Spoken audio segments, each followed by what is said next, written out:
शुरू करें। नमस्कार। जैसा कि आपको पता है, जन सुराज अभियान के तहत पिछले साल 2 अक्टूबर गांधी विद्यार्थी आश्रम से पद यात्रा हम लोगों ने शुरू की है। उसके करीब 180 दिन हो गए हैं और इन पिछले 180 दिनों में पश्चिम चंपारण से चल के पूर्वी चंपारण, शिवहर, गोपालगंज, सिवान होते हुए हम लोग छपरा में हैं।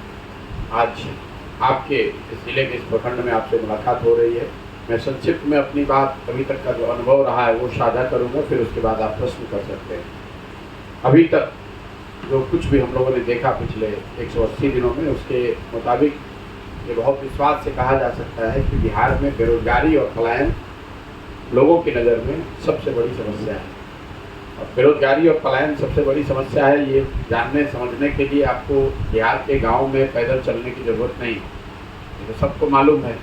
लेकिन जब आप पैदल, जो हम लोगों ने पिछले 180 दिन में जो यात्रा पूरी की है, उसके दौरान इस समस्या के विकरालता का, इसके सामाजिक पहलुओं की जो समझ है वो ज़रूर बेहतर हुई। सबसे बड़ी बात तो ये है कि बिहार में शायद ही कोई ऐसा परिवार है जिसको पलायन की पीड़ा न सहनी पड़ी। कई बार जब हम लोग पलायन की बात करते हैं तो हम लोग को ऐसा लगता है कि ये गरीबों की समस्या है। ऐसी बात नहीं है। जो गरीब व्यक्ति हैं, जिनके बच्चे यहाँ सरकारी स्कूलों में पढ़ते हैं और पढ़ लिख नहीं पा रहे हैं, वो बड़े होकर मजदूरी करने जा रहे हैं, पलायन मजदूरी के लिए कर रहे हैं। उसके साथ साथ जो मध्यम वर्गीय परिवार हैं, उनके लिए भी बेरोजगारी उतना ही बड़ा मुद्दा है। बहुत अच्छे परिवार, आर्थिक रूप से समृद्ध परिवारों में भी बच्चों के नौकरी जो है, रोजगार है, वो बहुत बड़ी समस्या है। और उनके लिए पलायन इस नज़रिए से समस्या है कि उनके बच्चों को अगर पढ़ना है तो उनको भी अपना घर परिवार छोड़कर बाहर ही जाकर पढ़ना है।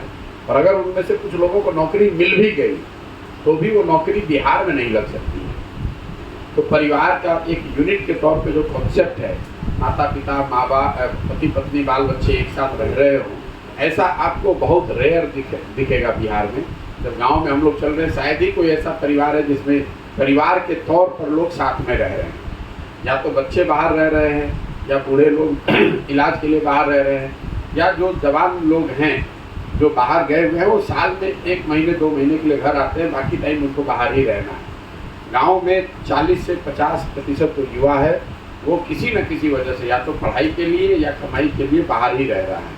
ये आज के बिहार की सच्चाई है। दूसरी जो सबसे बड़ी समस्या है वो स्वाभाविक तौर पे यहाँ कृषि प्रधान राज्य है, तो कृषि को लेकर आपको बहुत बड़ी संख्या में लोग मिलते हैं, अपनी बात साझा करते हैं। तो बिहार में किसानों की जो बदहाली है, चलते फिरते लोग बताते हैं कि पहले के ज़माने में जब लोग खेती करने वाले जो लोग थे, वो 2-4-5 बरस खेती करते थे, पेट वोट काटते थे, सतुआ खाते थे, किसी तरह पैसे बचाकर 1-2 कट्ठा ज़मीन खरीदते थे। आज किसानों की स्थिति यहाँ ये है कि आप 4-5 बरस खेती करते हैं और अगर आपके घर में कोई नौकरी करने वाला नहीं है, अगर आपका कोई दूसरा व्यवसाय नहीं है और कोई घर में ज़रूरत पड़ गई, कोई बीमार हो गया, किसी की शादी आ गई, तो आपको 1-2 कट्ठा ज़मीन बेचना है। किसानों की ये जो बदहाली है, उसकी मूल वजह जो 3 स्ट्रक्चरल जो इशूज़ है उसको आप समझिए। पहला तो बिहार में आज़ादी के बाद बिहार शायद एकमात्र ऐसा राज्य है देश में जहाँ भूमि सुधार को लेकर कोई भी ईमानदार प्रयास नहीं किया गया है। उसकी वजह से बिहार में देश भर में, पूरे देश में सबसे ज़्यादा भूमिहीन लोग रहते हैं। बिहार में 100 में 60 लोग, मतलब 60% लोग भूमिहीन हैं। देश में ये आंकड़ा है 38%, मतलब देश में 38% के मुकाबले बिहार में भूमिहीनों की संख्या 60% है। और जो 40% लोग हैं जिनके पास ज़मीन है, उनकी लैंड होल्डिंग जो है, ज़मीन की जो मालिकाना हक है, वो 2 बीघे से कम है। 40 में 35 लोगों के पास। तो जो 35 लोग खेती कर भी रहे हैं, जिनके पास ज़मीन है भी, वो ज़मीन इतनी छोटी है और खेती इतनी पारंपरिक है कि वो खेत में वही उपजा पा रहे हैं जिससे उनके बाल बच्चों का पेट भर जाए। बाकी उससे कमाई, खेती उनके लिए आमदनी और कमाई का जरिया नहीं है। तो आप एक शब्द में, ऐसे एक लाइन में समझ लीजिए कि बिहार में खेती करने वाले 100 में 5 लोगों को अगर आप छोड़ दें जिनके लिए खेती आमदनी का जरिया है, तो बाकी लोगों के लिए खेती जो है वो खाने का जरिया है, कमाने का जरिया नहीं है। या तो वो खेत में फसल उपजाकर अपने बच्चों का पेट भर रहे हैं, या फिर खेत में मजदूरी करके कुछ आमदनी कर रहे हैं। लेकिन खेती करके, विशुद्ध किसानी करके आमदनी करने वालों की संख्या बहुत कम है। ये पहली बड़ी समस्या है, जमीन से जुड़ी। दूसरी जो खेती को लेकर समस्या है वो जल प्रबंधन में जो कुव्यवस्था है। बिहार में 50% जो खेती योग्य जमीन है उस पर बाढ़ वहाँ आता है या बाढ़ आ सकता है, बाढ़ प्रभावित है। जो बाकी 50% जमीन बच गया उसमें करीब 12 से 15% अलग अलग लोगों का अनुमान है वो जल जमाव और जल नदियों के कटाव से प्रभावित है। बच गई जमीन 30-35%। ये जो जमीन है इसमें भी सिंचित भूमि की जो संख्या है, जहाँ एश्योर्ड इरिगेशन है, वो पिछले 10 बरस में करीब 11% से कम हो गई है। मतलब आज से 10 बरस पहले अगर 100 एकड़ में नहरों से या नलकूपों के माध्यम से सिंचाई की सुविधा थी तो वो भी अब जल रख रखाव के अभाव में घट के 89 एकड़ ही रह गई है। तो ये भूमि सुधार का लागू न होना, दूसरा जल प्रबंधन की दिशा में कोई एक बेहतर प्रयास न होना, और तीसरी इन दोनों के बाद जो सबसे बड़ी समस्या है वो है किसानों को उनके फसलों का दाम ना मिल पाना। बिहार में पिछले 10 साल में 13% धान और 1% गेहूं ही समर्थन मूल्य पर खरीदा गया है। आपकी जानकारी के लिए बता दूं, जैसे हम लोग यहाँ बैठ के बिहार में बात करते हैं कि पंजाब में किसान बहुत धनी है, बेहतर स्थिति में है, तो पंजाब में पिछले 10 वर्षों में 70% धान और करीब 70% से ज़्यादा गेहूं समर्थन मूल्य पर खरीदा गया है। बिहार के लिए यहाँ आंकड़ा है 13% और 1%। तो और ये सिर्फ गेहूं और धान की बात नहीं, बिहार में किसान जो भी उपजा रहा है उसको उचित मूल्य नहीं मिल रहा है। एक आर्थिक जो स्टडी का अनुमान है कि बिहार में किसानों के फसलों के सही दाम न मिल पाने की वजह से हर साल करीब 20 से 25 हजार करोड़ रुपए का नुकसान किसानों को हो रहा है। जैसे मान लीजिए कि अभी धान की कीमत है 2050 रुपये और किसान बेच रहा है अपना धान 1200 रुपये 1300 रुपये में, तो अगर ये सारे फसलों के लिए और सारे उपज को जोड़िएगा तो हर साल 20 से 25 हजार करोड़ रुपया का नुकसान किसानों को हो रहा है। ये जो 3 बड़ी समस्या है, भूमि सुधार का लागू न होना, जल प्रबंधन की व्यवस्था नहीं होना और फसलों के दाम नहीं मिल पाना, यही वजह है कि बिहार में खेती किसानी करने वाले लोगों की स्थिति बदहाल बनी हुई है। इसके अलावा जब हम लोग पदयात्रा में चल रहे हैं तो स्वाभाविक तौर पर लोग अलग अलग तरह के तात्कालिक समस्याओं के बारे में भी बात करते हैं। उसमें सबसे बड़ी जो समस्या अभी पिछले कुछ महीनों से बिहार में है वो है यूरिया की कालाबाजारी, जिसमें 277 रुपये का यूरिया 800, 900, 600 रुपये में लोगों ने खरीदा है। कुछ जगहों में डिपेंडिंग ऑन कि आप किस ब्लॉक किस प्रखंड में घूम रहे हैं, लोग जंगली जानवरों से जो परेशानी है उसकी भी चर्चा करते हैं, चाहे वो नीलगाय की बात हो, जंगली सुअरों की बात हो, हर अलग अलग एरिया में। बट लेकिन ये तात्कालिक समस्या है, मैं इनको इसलिए कह रहा हूँ, इसको मैं ये नहीं कह सकता हूँ कि नीलगाय की वजह से किसानों की हालत खराब है। कुछ इलाकों में जरूर नीलगायों की बहुत बड़ी समस्या है, कुछ जगह पे बंदरों की समस्या है, कुछ जगह पर जंगली सुअरों की समस्या है, अलग अलग इलाकों में इस तरह की समस्या है। लेकिन तात्कालिक समस्या को मैं 2 भाग में बांटूंगा। एक जो यूरिया और बीज की कालाबाजारी है, और यूरिया की कालाबाजारी को लेकर जो हम लोगों ने देखा कि जो पंचायत जो प्रखंड नेपाल के सीमा से लगते हुए वहाँ पर कालाबाजारी उतनी ज़्यादा है। उसकी एक वजह है कि नेपाल में लोग बता रहे हैं कि यूरिया 1400 से 1600 रुपये में बिक रहा है। तो यहाँ से सबसे आसान तरीका है, बिहार के लिए जो यूरिया आया है उसको नेपाल की ओर पार कीजिए और पैसे कमा लीजिए। इसी वजह से एक वजह वो है यूरिया की किल्लत का। दूसरी वजह यह है कि यूरिया का बड़े पैमाने पर गैर कानूनी अवैध शराब बनाने में भी प्रयोग हो रहा है। इन दोनों वजहों से लोगों को यूरिया मिल नहीं रही है। तीसरी जो सबसे बड़ी समस्या हम लोगों ने रोजगार पलायन के बाद कृषि और इसके बाद सबसे बड़ी समस्या है बिहार में शिक्षा व्यवस्था का ध्वस्त हो जाना। ये बात भी करीब हर व्यक्ति मान रहा है बिहार में कि पिछले 5-7 सालों में शिक्षा व्यवस्था बिहार में बहुत सुदृढ़ कभी नहीं थी, लेकिन थोड़ी बहुत भी जो कुछ भी थोड़ा बहुत था वो भी पिछले 5-6 सालों में पूरी तरीके से ध्वस्त हो गया है। विद्यालयों के लिए उत्क्रमित विद्यालयों का एक जाल बिछाया गया है। जो विद्यालय प्राथमिक थे उनको उच्च बना दिया, मध्य बना दिया गया, मध्य को उच्च बना दिया गया। इस बात की चिंता नहीं की गई कि वहाँ इंफ्रास्ट्रक्चर है कि नहीं, शिक्षक हैं कि नहीं, बच्चों की पढ़ाई की व्यवस्था है कि नहीं। और पूरा जो शिक्षा का यहाँ तंत्र है उत्क्रमित विद्यालयों और नियोजित शिक्षकों के कंधों पर है। नियमित शिक्षकों की बहाली रोक दी गई। उसकी वजह से जो शिक्षकों की गुणवत्ता में कमी आई है, जो इसकी समाज में आप बहुत चर्चा सुनते हैं। लेकिन मेरा अपना मानना है कि सिर्फ शिक्षकों की गुणवत्ता की कमी की वजह से शिक्षा व्यवस्था ध्वस्त नहीं हुई है। शिक्षा व्यवस्था के बिहार में ध्वस्त होने के मूल में जो बात है वो है विद्यालयों के इंफ्रास्ट्रक्चर, शिक्षकों और बच्चों का समायोजन न होना। मतलब जहाँ पर बिल्डिंग है, जहाँ पर विद्यालय बने हुए हैं, वहाँ पर सही संख्या में शिक्षक नहीं है। जहाँ शिक्षक है वहाँ बिल्डिंग नहीं है। जहाँ दोनों है वहाँ बच्चे ही नहीं। समाज की नज़र में भी जो स्कूल है वो खिचड़ी बांटने के सेंटर बन गए हैं।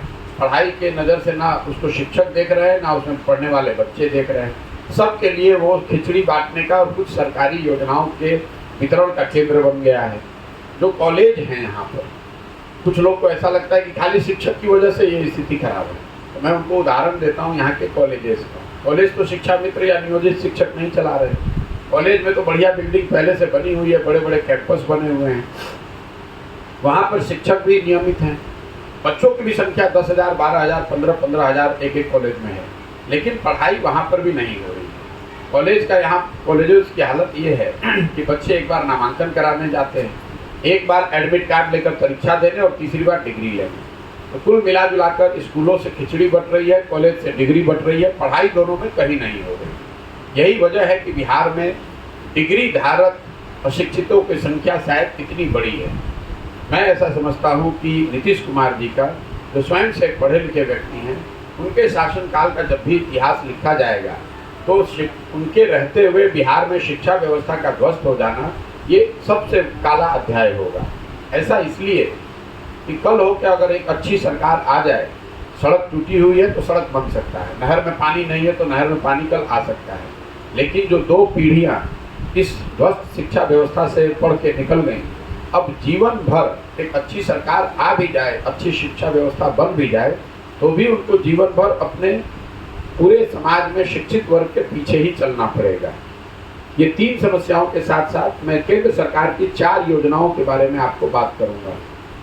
केंद्र सरकार की जो 4 सबसे बड़ी योजनाएं यहाँ चल रही हैं, उसमें सबसे प्रमुख है प्रधानमंत्री गरीब कल्याण योजना, जिसमें लाभार्थियों को 5 किलो अनाज मिलने की बात कही गई है। बिहार में हर जगह लाभार्थियों को 5 नहीं, सिर्फ 4 किलो अनाज ही मिल रहा है। ऐसा इसलिए कि जो अनाज आ रहा है प्रखंड के स्तर पर लोग बता रहे हैं कि 15,000 से 25,000 क्विंटल के आसपास हर महीने अनाज आता है लोगों में वितरण के लिए। इसमें व्यवस्थित तरीके से 40 रुपये प्रति क्विंटल की दर से जनप्रतिनिधि और अफसर मिलकर पैसा काट रहे हैं। और इसमें ज़्यादातर जगहों पर लोग बताते हैं कि विधायकों का भी पर्याप्त हिस्सा है। हर महीने 40 रुपये प्रति क्विंटल के हिसाब से जो घूस का भ्रष्टाचार के तौर पर लोग पैसा काट रहे हैं, उसी वजह से लाभार्थियों को 5 किलो के बजाय 4 किलो अनाज ही मिल पा रहा है। दूसरी केंद्र सरकार की बहुत बड़ी योजना जो चली वो है स्वच्छ भारत अभियान का, शौचालय बनाने का अभियान। मैं 180 दिन से पैदल चल रहा हूँ और करीब करीब 2000 गांव में पैदल चल के गया। मैं आपको बिल्कुल विश्वास से कह सकता हूँ कि बिहार के ज़्यादातर गाँव में आज भी खुले में शौच जीवन की सच्चाई है। शायद ही कोई ऐसा गांव है जहां हम लोग नाक पर गमछा बांधे बगैर निकल जाए, ऐसा संभव नहीं है। दोनों ओर खुले में शौच पड़ा हुआ है। लोग बताते हैं कि इस स्वच्छ भारत अभियान के तहत बनने वाले शौचालयों में 2000 प्रति शौचालय के दर से अधिकारियों ने पैसे लिए हैं, और शौचालय बना या न बना, उसका उपयोग हो रहा है या नहीं हो रहा है, लोगों को, लाभार्थियों को 10,000 रुपये, 9,000 रुपये जारी किए गए। इसी वजह से ये स्वच्छ भारत अभियान जमीन पर बिल्कुल विफल है। बिहार में ODF सर्टिफिकेट जो जारी किए गए हैं वो जनप्रतिनिधियों और अफसरों ने मिलकर आपस में बैठकर उन्होंने साइन कर दिया, जमीन पर वो कहीं ODF है नहीं। तीसरी जो बड़ी योजना केंद्र सरकार की चल रही है वो है प्रधानमंत्री आवास योजना, जिसको पहले इंदिरा आवास योजना कहते थे। जब हम लोग पैदल चल रहे हैं तो ज़्यादातर जगहों पर हम लोग को इंदिरा आवास के लाभार्थी ही मिलते हैं। प्रधानमंत्री आवास योजना के लाभार्थी बहुत कम संख्या में हैं। उसकी जो पूरी प्रक्रिया है, ग्राम सभा को जो ताकत दी गई थी पहले कि आप ये तय करेंगे, 2001 के दौर में, 2001 के बाद जो एक व्यवस्था बनी थी कि ग्राम सभाओं को ताकत दी गई थी कि किसको आवास की ज़रूरत है। ग्राम सभा जहाँ एक तो हो नहीं रहा है, कहीं जहाँ पर हो भी रहा है उन्होंने सूची बनाई भी है, उसको भी कोई पूछने वाला नहीं है। प्रधानमंत्री आवास योजना में लाभार्थियों को 20,000 से 40,000 रुपये तक घूस देना है, तभी आपको ये घर मिलेंगे। उसमें बाज़ाब्ता पूरी प्रक्रिया बनी हुई है। नाम लिखने के लिए 1,000 रुपया, फ़ोटो के साथ नाम भेजने के लिए 2,000 रुपया, पहली किस्त में कितना पैसा, दूसरी किस्त में कितना पैसा, ये पूरी व्यवस्था बनी हुई है। घर बनाने की व्यवस्था हो या न हो, उसमें से पैसा लेने की व्यवस्था बहुत बढ़िया बनी हुई है, जहाँ पर जनप्रतिनिधि पैसा नहीं ले रहे हैं। कई पंचायत ऐसे हैं जहाँ जनप्रतिनिधि पैसा नहीं ले रहे हैं प्रधानमंत्री आवास योजना में, वहाँ पर भी लोगों को 20 से 25,000 रुपया तो घूस का देना ही देना है। जहाँ जनप्रतिनिधि पैसा ले रहे हैं वहाँ 30 से 40,000 रुपये तक लोगों को देना पड़ रहा है। तो 1,40,000 के एवज में आपको 1 लाख से 1,10,000, 1,15,000 रुपया ही मिल पा रहा है। चौथी जो बड़ी योजना है जिसने मुझे बहुत आश्चर्यचकित किया है, वो है मनरेगा का ज़मीन पर न होना। केंद्र सरकार हजारों करोड़ रुपए की ये योजना, मेरा अपना अनुमान था कि जब मैं बिहार में जाऊंगा तो मुझे मनरेगा के सक्रिय काम बहुत ज़मीन पर देखने को मिलेंगे, क्योंकि यहाँ गरीबी बहुत है, लोग भूमिहीन हैं, लोगों की बेरोजगारी है, मजदूरी के लिए लोग देश भर में पलायन करते हैं। अभी तक 180 दिन में मुझे मनरेगा का कोई सक्रिय काम दिखा ही नहीं। लोग रास्ते चलते ये दिखाते हैं कि ये पेड़ मनरेगा के तहत लगाया गया है, कुछ लोग बताते हैं कि ये आंगनवाड़ी सेंटर बनाया गया है या ये मिट्टी भरवाई गई है, लेकिन सक्रिय कार्य से मेरा मतलब है जहाँ मैं चलते हुए ये देख सकूँ कि ये 10-20 मजदूर या लोग लगे हुए हैं, मनरेगा के अंतर्गत ये काम हो रहा है। ये आंकड़ों में भी आपको दिखेगा। पिछले वित्तीय वर्ष में मनरेगा में बिहार सरकार का यूटिलाइजेशन था 39%। मतलब अगर हम लोग 100 रुपया केंद्र सरकार से ला सकते थे मनरेगा के तहत अपने लोगों की मदद के लिए, तो 100 की जगह सिर्फ 39 रुपया ही हम लोग लेकर आए। 61 रुपया, 61 रुपये तो हम लोग लेकर ही नहीं आए। और जो 39 रुपया मनरेगा में आया उसमें पीसी का दर है 40%। सारे योजनाओं में, केंद्र और राज्य की योजनाओं में सबसे ज़्यादा पीसी का दर लोग मनरेगा में बताते हैं, जिसमें 40 से 50% पैसा काटा जा रहा है। तो ये 4 केंद्र सरकार की बड़ी योजनाओं की वस्तु स्थिति है। अब जो राज्य सरकार की योजनाएं चल रही है, मैं उसको संक्षिप्त में वो बता देता हूँ। राज्य सरकार की ज़्यादातर जो विकास की योजना है वो 7 निश्चय के अंतर्गत लोग नीचे जानते हैं। 7 निश्चय की जो सबसे बड़ी योजनाएं थी उसमें पहला था बेरोजगार युवाओं को भत्ता। 18 से 35 साल के हर बेरोजगार बिहार के युवा को हर महीने 1,000 रुपये की सहायता मिलनी चाहिए। इस योजना को न शुरू किया गया न कहीं लागू किया गया। अभी तक मुझे इसका कोई लाभार्थी मिला नहीं। पत्रकार बंधु भी इस पर कोई सवाल नहीं करते। दूसरी एक बड़ी योजना थी स्टूडेंट क्रेडिट कार्ड की, जिसमें ये अनुमान लगाया गया था कि 12वीं से आगे की पढ़ाई के लिए, क्योंकि बहुत गरीबी की वजह से बहुत सारे बच्चे, परिवार उनकी इस स्थिति में नहीं होते हैं कि बच्चों को पढ़ा सके, इसलिए स्टूडेंट क्रेडिट कार्ड की परिकल्पना की गई थी। उस समय का अनुमान था कि बिहार में कोई 1-1.25 करोड़ बच्चों को इसका लाभ मिलेगा। आज जो सरकारी आंकड़े हैं वो भी बता रहे हैं कि पिछले 8 वर्षों में 10 लाख से कम लोगों को इसका लाभ मिला है। जब हम लोग गाँव में चल रहे हैं तो इक्का दुक्का ही कोई स्टूडेंट क्रेडिट कार्ड का लाभार्थी मिलता है। ज़्यादातर लोग मानकर चल रहे हैं कि स्टूडेंट क्रेडिट कार्ड योजना को भी ठंडे बस्ते में डाल दिया गया है। 2 योजनाएं जिसकी चर्चा खूब होती है और आप लोग भी बात करते हैं 7 निश्चय के अंतर्गत, वो है हर घर नल के जल की योजना और नालियों और गलियों के पक्कीकरण की बात। नल जल योजना में सरकार का दावा है, जो उनके वेबसाइट पे इंफॉर्मेशन है, उनका दावा है कि 70% नल जल योजना चल रही है। मैं समझता हूँ कि 70% नल जल योजना चल नहीं रही है, बंद पड़ी हुई है। कुछ जिलों में जैसे पश्चिम चंपारण में, शिवहर में तो करीब 90% नल जल योजना काम नहीं कर रही है। लेकिन पूर्वी चंपारण, गोपालगंज, सिवान और छपरा में मेरा अनुभव है कि 10 में 7 योजना नहीं चल रही है, 3 या 4 चल रही है। नल जल योजना बनाने में जो तकनीकी परेशानी है, भ्रष्टाचार हुआ है, वो तो अलग बात है। लेकिन जो एक सबसे बड़ी समस्या मुझे ज़मीन पर दिखी वो है इन योजनाओं के ज़मीनों का मालिकाना हक।